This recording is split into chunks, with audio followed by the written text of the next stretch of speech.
ஆண்பினேயர்களே அனைவருக்கும் இனிய வணக்கம். ஆண்பினேயர்களே அனைவருக்கும் இனிய வணக்கம். இன்றைய கதைக்கலாம் வாங்க நிகழ்ச்சிக்கு உங்கள் அனைவரையும் அன்புடன் வரவேற்கிறேன். இன்றைய உங்கள் கருத்துக்களை தம் உள்ளத்தில் ஏற்று உங்களோடு பகிர்ந்து கொள்ள ஆவலாய் காத்திருக்கிற நம்முடைய அருத்தந்தை பவுல் அஜய்குமார் அவர்களை அன்புடன் வரவேற்போம். வருக வருக ஃபாதர். வணக்கம் விவேக், எப்படி இருக்கிறீங்க? வணக்கம் ஃபாதர், நல்லா இருக்கேன் ஃபாதர். நீங்கள் எப்படி இருக்கீங்க ஃபாதர்? நல்லா இருக்கேன் விவேக். சிறப்பு ஃபாதர். இந்த வாரம் கடந்த வாரத்திலேருந்து சில தழுவல்களை நம்ம எடுத்திருக்கோம். இந்த உலகத்தில் இல்லாதவர்கள் அப்படின்னு சொல்லிட்டு நம்ம பார்த்தோம். நிறைய அனுபவங்களை சொன்னாங்க. இல்லாமல் என்பது அன்பு இல்லாமல் போகிறது தான் அப்படின்னு சொல்லிட்டு அழகாக சொன்னீங்க. ஸோ அந்த வகையில் பார்த்தோன்னா அதனுடைய தழுவலாக இந்த உலகத்தில் வருகிறவர்கள் குழந்தைகள். ஸோ அந்த குழந்தைகள் பார்த்தோம்னா இதுவரை நவம்பர் மாதம் அவர்களுக்கு டெடிகேட் பண்ணப்பட்ட மாதம். மாதா தொலைக்காட்சியில் பார்த்தோன்னா ஏராளமான குழந்தைகளுக்கான ப்ரோக்ராம்லாம் டெய்லிக்கு போயிட்டுருக்கு. அந்த வகையில் இன்று 13, நாளைக்கு குழந்தைகள் தினம். அதை முன்னிட்டு குழந்தைகள் வீட்டில் என்ன பெரிய மாற்றத்தை செய்கிறாங்க. இப்போ வில்லியம் வேர்ல்ஸ்வர்த் அப்படின்னு சொல்லிட்டு பார்த்தோம்னா அவர் ஒரு வார்த்தை சொல்லுவார், child is mother of the man, father of the man அப்படின்னு சொல்லியிருப்பாங்க. ஏன் அப்படின்னா ஒரு மனிதன் அவனுடைய சின்ன வயசுலேருந்து இளமை பருவம் வரைக்கும் என்னென்ன அவன் கற்றுக்கிட்டானோ அதுதான் அவனுடைய அப்பா. அவன் வளர்ந்த பிற்பாடு அவனுடைய அப்பா இதுவாகத்தான் இளமை பருவம் அப்படின்றது சொல்கிறாங்க. அந்த வகையில் பார்த்தா குழந்தைகள் கற்றுக் கொடுக்குறார்கள், அனுபவத்தை ஏற்படுத்துகிறாங்க ஒரு வீட்டில் வந்த உடனே. ஸோ அப்படின்னு சொல்லிட்டு பேச ஆரம்பித்தா எப்படி இருக்கும் பாரு. குழந்தைகள் வழியாக நம்ம வீட்டில் இருக்கிறவங்க என்னென்னலாம் கற்றுக்கிட்டாங்க அப்படின்னு சொல்லிட்டு பேசினா நல்லா தான் பாரு. ஆமாம், உங்கள் கருத்து ஃபாதர்? இல்லை, குழந்தைகள் அப்படிங்கிறது தான் இன்றைக்கி இந்த உலகத்திலே ரொம்ப ரொம்ப முதன்மையான செல்வம். அதனால் இன்றைக்கி பொண்ணை சம்பாதிச்சிடலாம், பொருளை சம்பாதிச்சிடலாம், மண்ணை சம்பாதிச்சிடலாம், எல்லாத்தையும் சம்பாதிச்சிடலாம். ஆனால் குழந்தைகள் அப்படிங்கிறது கடவுள் கொடுப்பது, கணவன் மனைவியினுடைய அன்பினால் கிடைப்பது. அவர்களை எந்த பணம் கொடுத்தாலும் பெற முடியாது. அதனால் அதுதான் இன்றைக்கி ஒரு உலகத்தில் ஒரு மிகப்பெரிய செல்வமாக இருக்கிறது. அதனால் இந்த குறிப்பாக இந்த நவம்பர் மாதம் 2வது பகுதி குழந்தைகளுக்காக நம்ம கொண்டாடுகிற முக்கியமான தினங்கள்.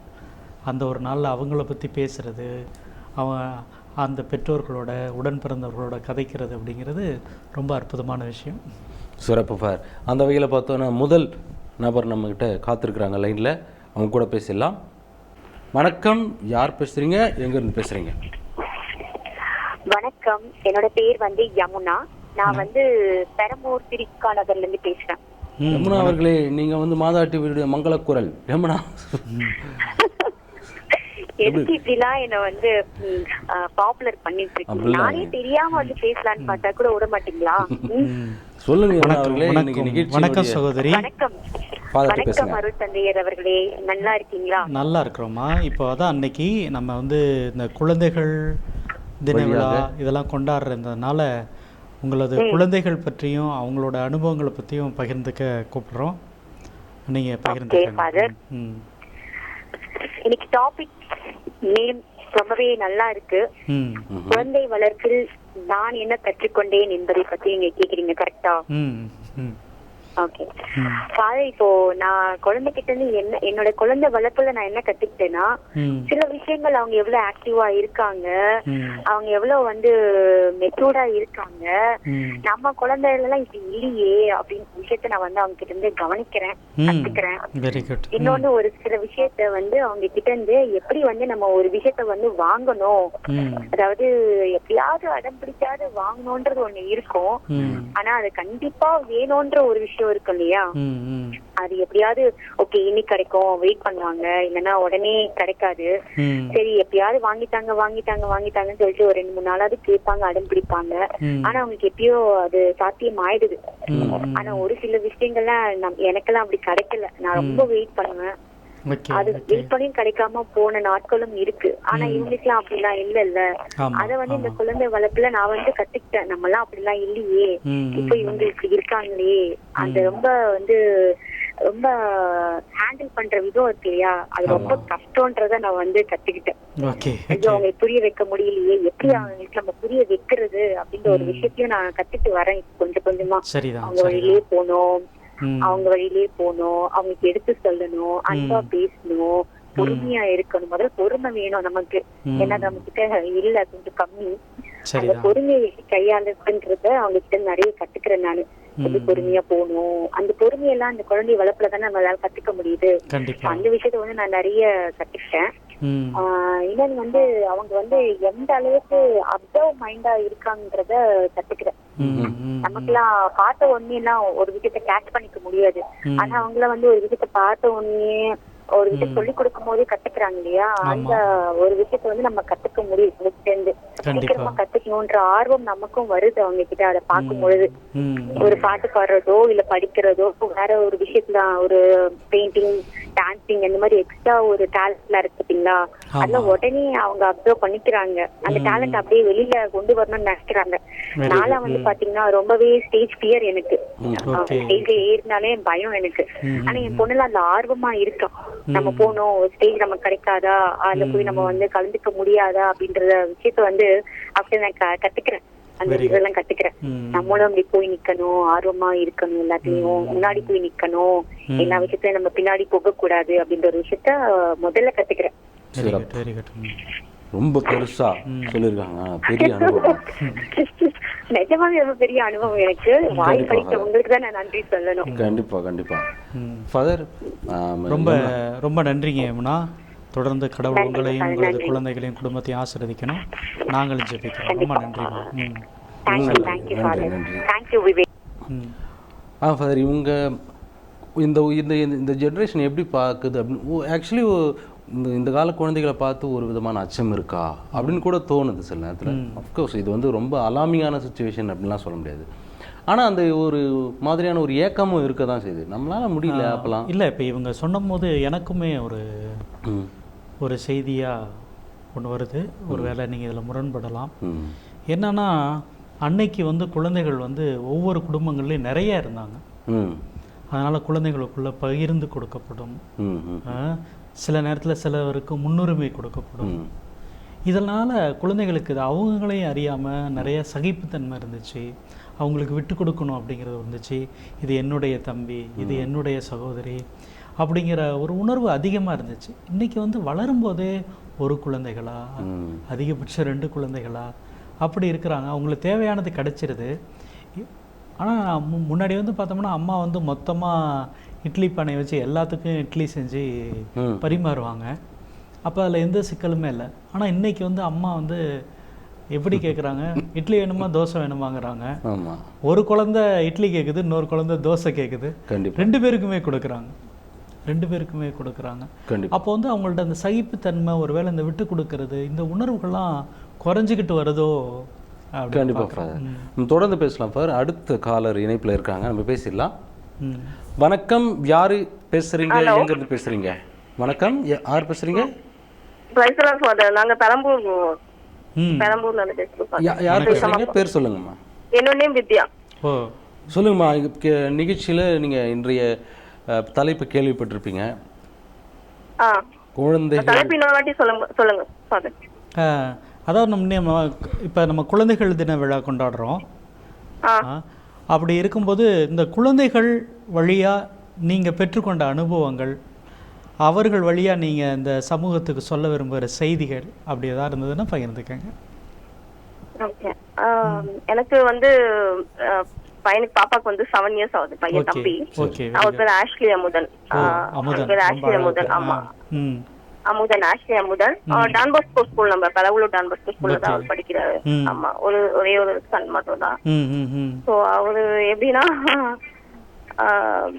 அதாவது நம்ம வந்து இப்போ நான் ஒர்க்கிங் ஃபாதர், நானும் ஒர்க்கிங், என்னோட ஹஸ்பண்டும் ஒர்க்கிங் தான். ஸோ எங்களோட ஒர்க் ஃபுல்லாவே வந்து எப்படி இருக்கும்னா கஸ்டமர்ஸ் ரிலேட்டடா ஒர்க் பண்ற மாதிரி தான் இருக்கும். இப்போ குழந்தைகிட்ட வந்து நாங்க டைம் ஸ்பெண்ட் பண்றது கொஞ்சம் கம்மி தான். ஆக்சுவலா சண்டேஸ்ல மட்டும் தான் ஸ்பெண்ட் பண்ற மாதிரி இருக்கும். ஆனா மேக்சிமம் ஆனா நாங்க அவங்க கூட இருக்கணும்னு ரொம்பவே இது பண்ணுவோம்.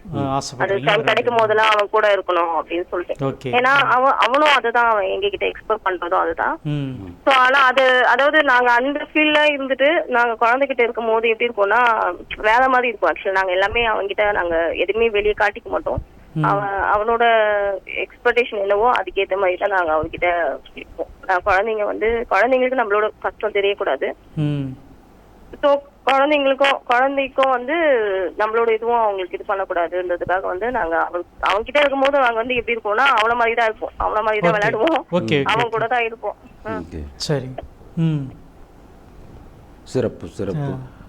அப்போ ஆமா அவன் கூட அந்த ஒன் டே நாங்க ஃபுல்ஃபில்லா ஸ்பெண்ட் பண்ணுவோம். ஆக்சுவலா டைம் கிடைக்கும் போதெல்லாம் அவனை கொஞ்சம் வெளியே கூட்டு போவோம். இப்போ இல்லம்மா, இப்போ நீங்க ஏதாவது தொடர்பு படுத்தி உங்களால பார்க்க முடியுதுங்களா? நீங்க வளர்ந்த விதத்துக்கும் நீங்க வளர்க்கிற விதத்துக்கும் ஏதாவது தொடர்பு படுத்தி? ஆமா, நாங்க வளர்ந்த விதம் வந்து நம்ம வளரும் போது எப்படி இருக்கோம்னா நிறைய விஷயம் நம்ம அப்பா அம்மா கிட்ட கேட்போம். அவங்களால என்ன வருமானத்துக்கு முடியுமோ அதை நமக்கு செஞ்சு கொடுப்பாங்க. சோ நம்ம அதை அக்செப்ட் பண்ணிக்கிற மைண்ட் செட்ல இருந்தோம். சரி, நமக்கு இதுதான் கிடைச்சிருக்கு, நம்ம இதை வாங்கிக்கணும் அப்படின்ற மாதிரி மைண்ட் செட் நாங்க வளர்ந்துட்டோம். ஆனா இப்ப எனக்கும் என் ஹஸ்பண்டுக்கு எப்படி தோணும்னா, அதாவது அவன் எது கேட்டாலும் நாங்க வாங்கி தருவோம். அதாவது அது காஸ்ட்லியான்னு இல்ல, அவன் மேபி இது போகணும் இங்க போகணும் அப்படின்னா வாங்கணும், இது சாப்பிடணும் அப்படின்னு ஆசைப்பட்டு வாங்கி தருவோம். இந்த ட்ரெஸ் வாங்கணும், இந்த டாய் வாங்கணும்னா எங்களுக்கு என்ன வருமானத்துக்கு என்ன இருக்கோ இன்கம்க்கு அதுக்கேற்ற மாதிரி அவனுக்கு வாங்கி தருவோம். ஏன்னா என் ஹஸ்பண்ட் என்ன சொல்லுவாங்கன்னா, நான் கேட்கும் போது எங்க வீட்டுல எனக்கு வாங்கி தந்தது இல்ல, சோ என் குழந்தை என்கிட்ட கேட்கும் போது அவனுக்கு என்னால முடிஞ்சதை நான் கண்டிப்பா செய்யணும் அப்படின்றதுக்காக அவங்க வந்து கண்டிப்பா அவனுக்கு அது செய்வாங்க. அப்படி அவனுக்கு வாங்கி கொடுத்தோன்னு வச்சுக்கோங்க, அவன் ரொம்ப அவனோட ஃபேஸ் பார்க்கும் போது ரொம்ப ஹாப்பியா ஃபீல் பண்ணுவான். ஆக்சுவலா அவனுக்கு கிடைச்சிச்சு ஒரு 10 rupees ஏதாவது சாக்லேட் வாங்கி கொடுத்தா கூட அவன் ரொம்ப ஹாப்பியா ஃபீல் பண்ணுவான். உடையாந்து என்னை கட்டி பிடிச்சி ஒரு முட்டு கொடுப்பாரு எங்க பையன். அப்படி அது வந்து எனக்கு ரொம்ப ஹாப்பியா இருக்கும். குழந்தை வந்து நம்ம ஏதோ ஒன்று வாங்கி கொடுத்தோம், அதுக்கு வந்து அவனுக்கு பிடிச்சிருக்கு. அவனுக்கு மேக்சிமம் அவனுக்கு பிடிச்சது நான் வாங்குவேன். அவனுக்கு பிடிக்கலன்னு வச்சுக்கோங்களேன், நான் வாங்கவே மாட்டேன். நான் கேட்பேன். அது என் ஹஸ்பண்டுக்கு சொல்லுவாங்க, ஏன் அவனை கேட்டு நீ வாங்குற அப்படின்னு. அவனுக்கு பிடிச்சா மட்டும் தான் வாங்கி கொடுக்கணும். நம்ம ஏதோ ஒன்று வாங்கிட்டு அது அவனுக்கு பிடிக்கலன்னா அது வேஸ்ட் தான். ஐ மீன் அவன் அக்செப்ட் பண்ண மாட்டான்.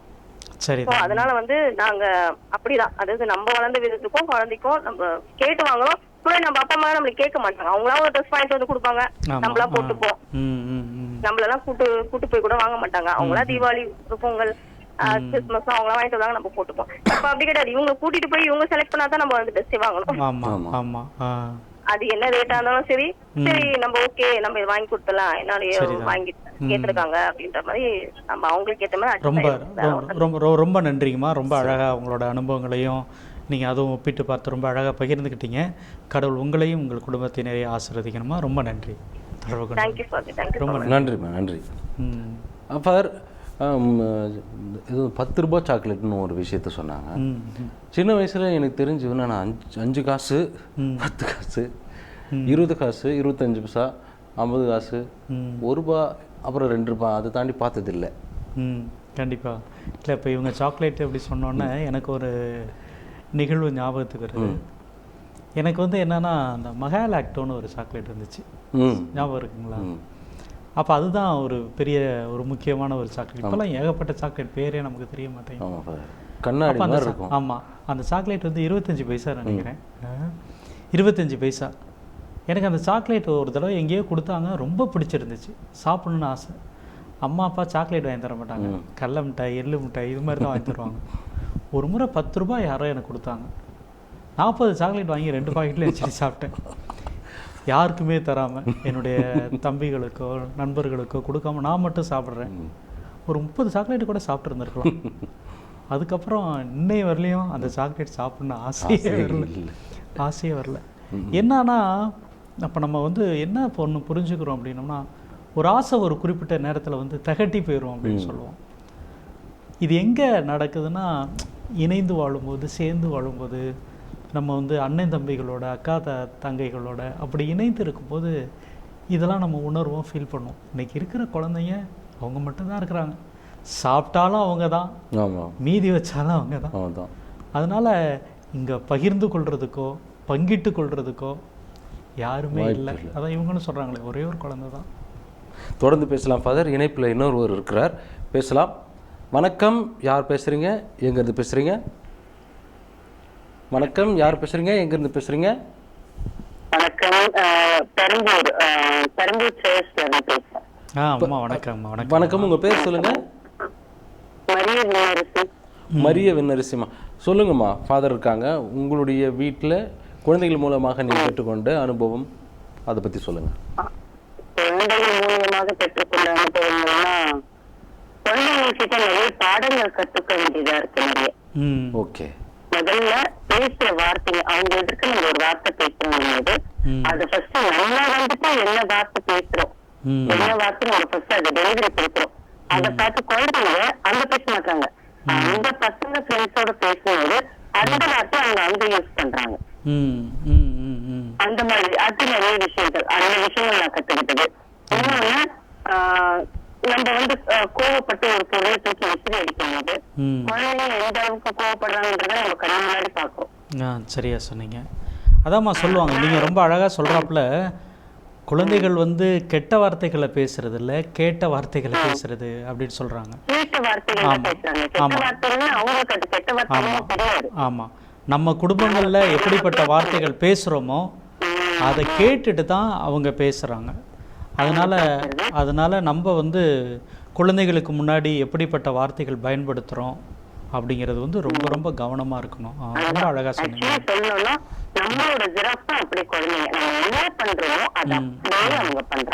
சரிதாங்கம்மா, சரிதாங்கம்மா. இல்லைம்மா, இப்போ வந்து நீங்கள் குழந்தைகளாக வளர்ந்த விதத்துக்கும் இன்றைக்கி குழந்தைகளை நீங்கள் வளர்க்குறது இல்லை உங்கள் வீடுகளில் பார்க்கறதுக்கும் ஏதாவது வேறுபாடு ஃபீல் பண்ணுறீங்களா? நாங்க குழந்தைகளா வளர்ந்தது வந்துட்டு அப்பா அம்மாவோட சொல்றத அமைதியை எதிர்த்து வேற எதுவும் பேச மாட்டோம். அவங்க என்ன சொல்றாங்க அதை அப்படியே கேட்டுக்கிட்டு போகும். அது தப்போ கரெக்டோ அதை எதிர்க்க மாட்டோம், அதை அப்படியே கேட்டுக்கிட்டு போகும். இப்ப இருக்க குழந்தைகள் வந்துட்டு அவங்க என்ன சொல்றாங்களோ அதை வந்துட்டு நம்ம கேட்கிறோம். பட் ஆனா அவங்க என்ன தப்பாதான் நம்ம அந்த பிரகாரம் நம்ம கொண்டு போலாம். ஆனா அவங்க சொல்றதுக்கு கேட்ட மாதிரி நடந்து எடுத்துக்கணும். நம்ம சொல்றதுக்கு பிரகாரம் அவங்க கொண்டு வரணும்னா அது கொஞ்சம் கஷ்டம். அவங்களோட லைன்ல போய் தான் அவங்க சேஞ்ச் பண்ண முடியும். ஓகே. இல்லை அவங்களோட லைன்ல போயிட்டு உங்களால சேஞ்ச் பண்ண முடியுதுங்களா? முடியுமா? அதுக்கு வந்துட்டு நம்ம ஃபர்ஸ்ட் குழந்தையா மாறணும். என்ன சொன்னாலும் ஐயா பாப்பா ஆமாடி அங்க பாரு இந்த நாய் குலைக்கிட்டு பாருங்க போது நம்மளும் அதே மாதிரி குலைக்கணும், குலைச்சு காட்டும். அந்த மாதிரிலாம் பண்ணாதான் அவங்க நம்ம சொல்றதை அக்செப்ட் பண்ணுவாங்க. சரிதான், சரிதான். இப்ப வந்து ஸ்கூல்ல வந்துட்டு பசங்க யாராவது சொல்றாங்கன்னா இப்ப அந்த பொண்ணு வந்து ஐயோ அம்மா பாரு அந்த பொண்ணு பக்கத்து வீட்டுல அந்த பொண்ணு கிட்ட விளையாடிச்சா இப்பதான் பேசினாங்களாம் அதே மாதிரி சொல்றாங்க நீங்க வந்துட்டு அப்படின்னு. பாப்பா ஆமா பாப்பா சொல்லியிருப்பாங்க, ஆனா நம்ம வந்து பக்கத்து வீட்டு விஷயம் நல்லா பாப்பா பேசணும் இல்ல நம்ம பார்க்க வந்து நிறைய இருக்குல்ல பேசுறதுக்கு. நம்ம அவங்கள வந்துட்டு அந்த மாதிரி நம்ம அவங்கள குழந்தைய பேசினா மட்டும்தான் பார்த்த முடியும். சரிதான் மரா, ரொம்ப ரொம்ப அழகாக பேசுகிறீங்க. ஒரு குழந்தைகள்கிட்ட வந்து எப்படி நம்ம குழந்தைய போல் மாறி பேசணும் அப்படின்ட்டு ரொம்ப அழகாக பேசுனீங்க. உங்கள்கிட்ட பேசினதில் நீங்கள் தொடர்பு கொண்டதில் ரொம்ப மகிழ்ச்சிக்குமா. கடவுள் உங்களையும் உங்களது குடும்பத்தையும் நிறைய ஆசீர்வதிக்கணுமா. நாங்கள் தொடர்ந்து ஜெபிக்கிறோம். ரொம்ப நன்றி. நன்றி. அதாங்க விவேக், நம்ம ஜீசஸே சொல்வார்ல, நீங்கள் குழந்தைகளாக மாறாவிடில் விண்ணரசுக்குள் நுழைய மாட்டீர்கள். அதாவது ரெண்டு விஷயம் இருக்குது. ஒன்று குழந்தைத்தனம், அதாவது சின்ன பிள்ளைத்தனம். சின்ன பிள்ளைத்தனம் என்னன்னா ஒரு அறிவு முதிர்ச்சி இல்லாத ஒரு செயலை வந்து சொல்லுவாங்க, என்ன சின்ன பிள்ளைத்தனமாக பண்ணுற அப்படிம்பாங்க. அதே போல் குழந்தை உள்ளம், குழந்தை மனசு அப்படிங்கிறது வந்து குழந்தைகளை பார்த்தோன்னு வச்சுக்கங்களேன், யாருனாலும் இறக்கப்படுங்க, யாரு கேட்டாலும் கழட்டி கொடுத்துருங்க. அதனால் இது ரெண்டுக்கு வேறுபாடு இருக்குது. அவங்க சொன்னது அதான், அந்த குழந்தைத்தனமாக மாறணும், குழந்தை போல் மாறணும். அப்போ தான் குழந்தைகளை புரிஞ்சிக்க முடியும். ஏன்னா நம்ம வந்து ஏகப்பட்ட டென்ஷனில் இருப்போம், நம்ம வந்து ஏகப்பட்ட பிரச்சனைகளில் இருப்போம். அதுவல்ல ஆனால் அவங்க நிலைமையில் நின்று அவங்கள ஃபீல் பண்ணி அதை புரிஞ்சுக்கிறது அப்படிங்கிறது ரொம்ப. குழந்தைகள் அப்போ எப்பவுமே குழந்தைகள் தான். குழந்தைகள் எப்பவுமே எல்லா காலகட்டத்திலுமே குழந்தைகள் தான். ஆனால் அவங்க எங்கே வளர்கிறாங்க அப்படின்றத பொறுத்து அவங்க குழந்தைகளாக இருக்கிறாங்க இல்லை குழப்பமாக இருக்கிறாங்க. சரிதான். ஃபாதர், இன்னொன்று பேசணும், தனிமையில் இருக்கிறாங்க அவங்க. சில பெற்றோர்கள் பார்த்தோன்னா அவங்களோட நேரம் வந்து அதிகமாக செலவு பண்ண முடியல. அதுவும் வந்து இந்த குழந்தை வளர்ப்பில் பார்த்தோன்னா கொஞ்சம் சிக்கலை ஏற்படுத்துது அப்படின்னு சொல்லிட்டு நம்ம பார்க்குறோம். தொடர்ந்து பேசலாம் ஃபாதர். இப்போ இணைப்பில் இன்னொருவர் இருக்கிறார், பேசலாம். வணக்கம், யார் பேசுறீங்க, எங்கேருந்து பேசுறீங்க? ஃபாதர் ஸ்தோத்திரம். யார் பேசுறீங்க, எங்கேருந்து பேசுறீங்க? என்னோட பேரு வந்து ஜாஸ்மின் பிரீத்தி. நான் நாகர்கோவில் புதுக்கோட்டை பங்கு மேரி கோயின் ஆஃப் பீஸ் பாரிஸ்ல இருந்து பேசுறேன். ஓகே, வணக்கம். ரொம்ப நல்லா இருக்கீங்களா? நல்லா இருக்கோம். நீங்க எப்படி இருக்கீங்க? நல்லா இருக்கேன். அதான் நம்ம இப்போ இந்த குழந்தைகள் தின விழா கொண்டாடுற இந்த வாரத்தில் முன்னிட்டு குழந்தைகள் நீங்கள் வளர்க்கும்போது உங்களுக்கான அனுபவம், நீங்கள் அதை வந்து எப்படி தொடர்பு படுத்தி பார்க்குறீங்க அப்படின்னு சொல்லி பகிர்ந்துக்காங்கம்மா. கண்டிப்பா ஃபாதர். இந்த ஒரு வாய்ப்பை கொடுத்ததுக்கு ரொம்ப நன்றி ஃபாதர். ஃபர்ஸ்ட் எனக்கு வந்து 8 to 9 வயசு அந்த ரேஞ்ச்ல எனக்கு ஒரு குழந்தை இருக்கா ஃபாதர், பெண் குழந்தை.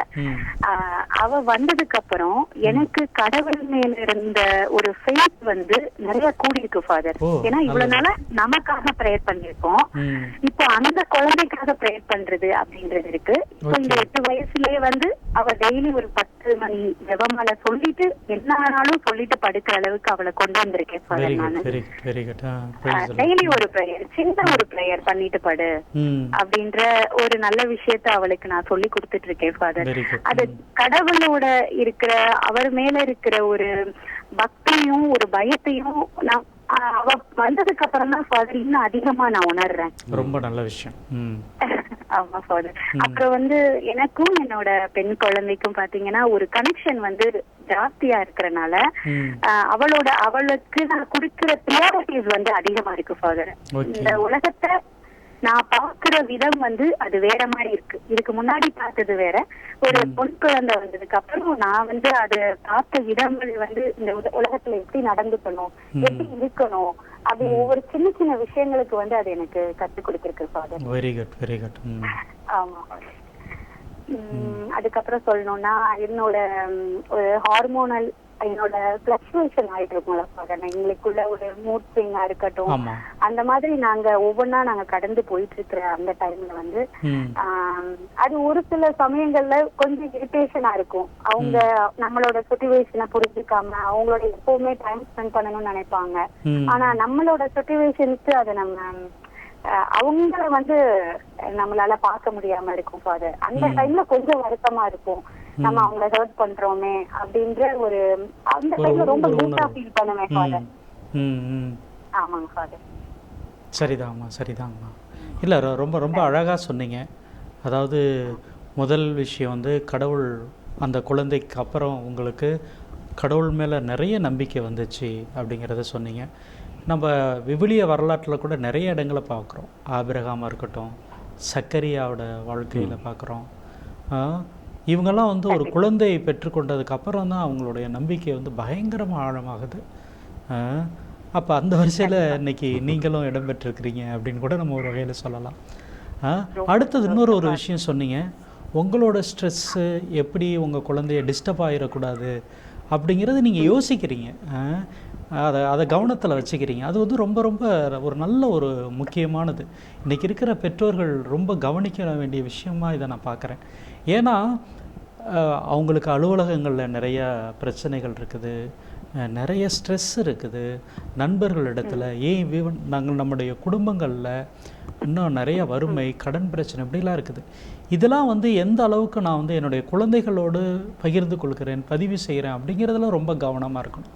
அதுவும் சின்ன குழந்தைகள்கிட்ட வந்து நம்மளுடைய கோபம் இதெல்லாம் வந்து காட்டும் பொழுது அவங்க வாழ்க்கையை வந்து ரொம்ப வெறுக்கிறதுக்கு கூட ஒரு பெரிய இதாயிரும். அதனால் நீங்கள் சொன்ன பாயிண்ட் ரொம்ப ரொம்ப முக்கியமானது. அதனால் மாதா தொலைக்காட்சி நேயர்கள்ட்ட நம்ம இந்த ஒரு இவங்களோட இந்த சகோதரியின் வாயிலாக சொல்ல விரும்புகிறது என்ன அப்படின்னா, உங்களுடைய ஸ்ட்ரெஸ்ஸை தயவு செஞ்சு உங்கள் குழந்தைகள்கிட்ட கடத்திடாதீங்க.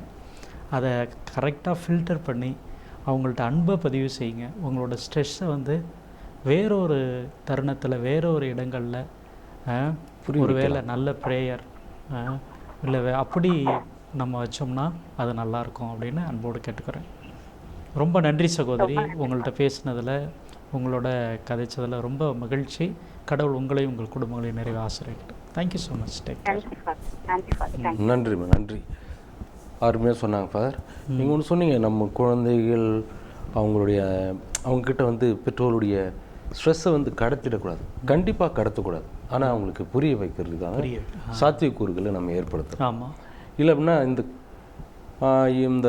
இது வந்து அவங்களுக்கு புரியாமையே கூட போயிடலாம். ஏன்னா பெற்றோர் வந்து கஷ்டப்படுறாங்க, துன்பத்தில் இருக்காங்க, அவங்க தனியாக போய் ஏதோ ஒன்று பண்ணிக்கிறாங்க, அது அழுகிறாங்க, இல்லை வந்து ப்ரைவேட் கான்வர்சேஷனில் வந்து பகிர்ந்துக்கிறாங்க. அது எப்படியாவது புரிய வைக்கணும், குழந்தைங்களுக்கு தெரிய வச்சு வைக்கணும். அப்படி இல்லை அப்படின்னாக்கா அது கடைசி வரைக்கும் பெற்றோர் வந்து துன்பத்தில் இருக்காங்க அப்படின்றது தெரியாம போயிடும். ஸோ இந்த ஒரு வார்த்தையை நம்ம பதிவு செஞ்சு. ஆமாம், இல்லை ஆமாம், இப்போ நீங்கள் சொன்னது ரொம்ப முக்கியமான விஷயம்.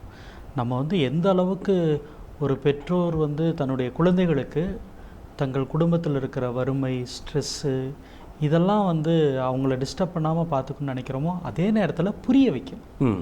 நம்ம யார், நம்ம எப்படிப்பட்ட குடும்பம், நம்மளுடைய செல்வம் எப்படி இருக்குது, இப்படிங்கிறது அவங்களுக்கு தெரிஞ்சால் தான் அவங்க அதுக்கு தகுந்தாற் போல் இருக்கணும். இல்லை ஒரு போலியான ஒரு வாழ்க்கையை சொல்லி கொடுத்துட்டோம்னா பின்னாடி அது உண்மைங்கும்போது அவங்களால ஏற்றுக்க முடியாது, அவங்க தோற்றுருவாங்க. அதனால் இதையும் இந்த நேரத்தில் நம்ம இனிய இதயங்களோடு பகிர்ந்து கொள்வதில் நமக்கு ரொம்ப மகிழ்ச்சி. நிறைய நேயர்கள் இந்த நிகழ்ச்சியில் கலந்துக்கிட்டு அவங்களுடைய குழந்தைகள் பற்றி, அவங்களுடைய அனுபவங்கள் பற்றி ரொம்ப அழகாக பகிர்ந்துக்கிட்டு இருக்காங்க. நம்ம தொடர்ந்து கண்டிப்பாக ஃபாதர் அடுத்த வாரத்திலும் இதே தலைப்பில் நம்ம உரையாடலாம். இப்போதைக்கு டைம் ஆகிடுறதுனால நிகழ்ச்சி நிறைவு செய்யலாம் ஃபாதர். அன்பு நேயர்களே, மீண்டும் அடுத்த வாரம் இதே தலைப்பில் சந்திக்கிறோம். அதுவரை உங்களிடமிருந்து விடைபெறுகிறோம். இயேசுவுக்கே புகழ், இயேசுவுக்கே நன்றி. மரியே வாழ்க.